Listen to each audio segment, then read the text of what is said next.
Hi guys, কি অবস্থা সবার? আশা করছি সবাই খুবই ভালো আছেন। আবারও চলে আসছি আবহাওয়ার আপডেটের আরও একটি নতুন এপিসোডে। বাংলাদেশের বিভিন্ন জায়গায় আগামী 24 ঘন্টায় আবহাওয়ার কোথায় কী অবস্থা থাকতে পারে এবং কোথায় কোথায় বৃষ্টিপাত হবার সম্ভাবনা আছে, সেই সম্পূর্ণ বিষয়টি আজকে আপনাদের সাথে আলোচনা করছি। এই জায়গায় আপনারা স্ক্রিনে দেখতে পাচ্ছেন, ঢাকায় আগামী 24 ঘন্টায় তাপমাত্রা থাকতে পারে 29 ডিগ্রি সেলসিয়াস। এছাড়া থিম্পুতে 19 ডিগ্রি সেলসিয়াস। এছাড়া কাঠমান্ডুতে 25 ডিগ্রি সেলসিয়াস, আল্লাহাবাদে 33 ডিগ্রি সেলসিয়াস, কালাইতে 30 ডিগ্রি সেলসিয়াস তাপমাত্রা দেখাচ্ছে দর্শক বন্ধু। এছাড়া আমরা স্ক্রিনে দেখতে পাচ্ছি মেহেরপুরে 31 ডিগ্রি সেলসিয়াস, রাজশাহীতে 32 ডিগ্রি সেলসিয়াস, কালাইতে 31 ডিগ্রি সেলসিয়াস এবং ঢাকা সেন্ট্রালে হচ্ছে আপনার 29 ডিগ্রি সেলসিয়াস তাপমাত্রা দেখাচ্ছে। আমরা যদি এখান থেকে টেম্পারেচারটা দেখে নেই, দেখতে পাচ্ছেন টেম্পারেচার কি পরিমাণ আবহাওয়ার অবস্থা দেখাচ্ছে। যেখান থেকে টেম্পারেচার দেখে নিলে দেখতে পাচ্ছেন একদম তাপমাত্রা যেন কমছে না, কিন্তু প্রচুর পরিমাণে বৃষ্টিপাত হবার দরুন একটি সম্ভাবনা দেখা যাচ্ছে দর্শক বন্ধু। যাই হোক, এখান থেকে আমরা রাডার থেকে একটু বৃষ্টিপাতের সম্ভাবনা এবং ঝড়ের সম্ভাবনাটা দেখে নেব। এই যেখানে দেখতে পাচ্ছেন আকাশটা খুবই মেঘাচ্ছন্ন থাকবে আগামী 24 ঘন্টায়। ঠিক আছে, এই যে ঢাকা প্রচুর পরিমাণ মেঘাচ্ছন্ন দেখাচ্ছে। এছাড়া হচ্ছে আপনার মাদারীপুর, তাছাড়া ফরিদপুর, মতিরগঞ্জ, ঠিক আছে। এছাড়া হচ্ছে আপনার সিংগাইর এই অঞ্চলটা প্রচুর পরিমাণে মেঘাচ্ছন্ন দেখাচ্ছে। তারপরে হচ্ছে আপনার কাপাসিয়া, এছাড়া ধামরাই, রায়পুর, এছাড়া হচ্ছে আপনার চৌমুহানি, মাদারীপুর, শিবচর, ঠিক আছে, এই যে দেখাচ্ছে প্রচুর পরিমাণে। এখন আমরা যদি এখান থেকে স্পেসিফিকভাবে কিছু জায়গা দেখি, যেমন যদি আপনাদেরকে এখন চিটাগংয়ের অবস্থাটা দেখাই, চিটাগং, হ্যাঁ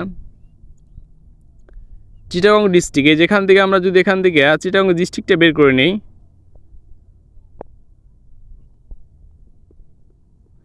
এখানে দেখতে পাচ্ছেন চিটাগংয়ে তাপমাত্রা থাকতে পারে 29 ডিগ্রি সেলসিয়াস, ফটিকছড়িতে 27 ডিগ্রি সেলসিয়াস, খাগড়াছড়িতে 28 degree Celsius, Amarpur 28 degree Celsius, সেনবাগে 26 ডিগ্রি সেলসিয়াস তাপমাত্রা থাকতে পারে, চকরিয়ায় 30 ডিগ্রি, এছাড়া হচ্ছে নাইকোগাছড়ি 29 ডিগ্রি সেলসিয়াস তাপমাত্রা থাকতে পারে।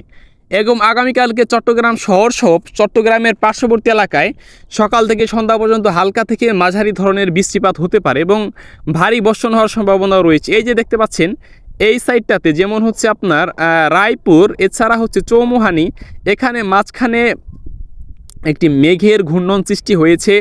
এখানে প্রচুর পরিমাণে মেঘ আকাশে কিন্তু দেখা যাচ্ছে দর্শক বন্ধু, এগুলো আকাশ থেকে মেঘ হয়ে ঝরে পড়বে। তো এই ছিল অবস্থা আর কি। তো এরপরে যদি আমরা এখান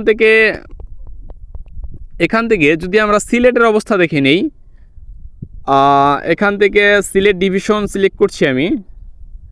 হ্যাঁ, তো দেখতে পাচ্ছেন এখানে মৌলভীবাজারে তাপমাত্রা দেখাচ্ছে 30 ডিগ্রি সেলসিয়াস, এছাড়া হবিগঞ্জ, এছাড়া হচ্ছে জগন্নাথপুর, ঠিক আছে, সিলেট শহরে 30 ডিগ্রি সেলসিয়াস তাপমাত্রা দেখাচ্ছে। এখানে যদি ওয়াইন্ডের পরিমাণটা আমরা দেখে নিই, দেখতে পাচ্ছেন যে বাসাতের কিন্তু একটা আর্দ্রতা রয়েছে, যে বাতাসের কি পরিমাণ আর্দ্রতা এখান থেকে দেখাচ্ছে দর্শক বন্ধু, ঠিক আছে।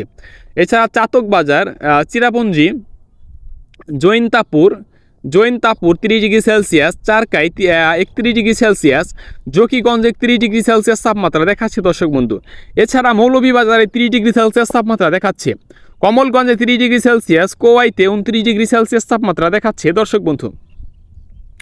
এছাড়া আমরা স্যাটেলাইট থেকে যদি দেখে নেই যে কোথায় কোথায় সিলেটের বেশিরভাগ হচ্ছে, যেমন এই সাইডটাতে যেমন হচ্ছে বানিয়াচঞ্জ এবং হবিগঞ্জ, এছাড়া হচ্ছে কমলাগঞ্জ, ঠিক আছে, সৈয়দপুর, এই যে দেখতে পাচ্ছেন এই অংশটিতে বেশি সাদা অংশ দেখাচ্ছে, তার মানে এখানে মেঘের ঘূর্ণিঝড়টা কিন্তু বেশি, ঠিক আছে। আমরা যদি আরেকটু জুম আউট করে দেখে নেই, তো পুরাপুরি একটা অবস্থা দেখা যাচ্ছে যে বাংলাদেশ, যেমন হচ্ছে ঢাকা, এছাড়া রাজশাহী, ময়মনসিংহ, আকাশটা পুরাপুরি মেঘাচ্ছন্ন একটি অবস্থা দেখাচ্ছে, ঠিক আছে।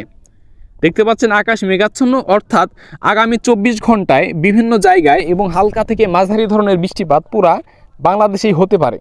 যাই হোক, আজকে ভিডিওটি এতটুকুই ছিল। আপনার সাথে দেখা হবে পরবর্তী কোনো ভিডিওতে। সে পর্যন্ত ভালো থাকবেন, সুস্থ থাকবেন। আল্লাহ হাফেজ।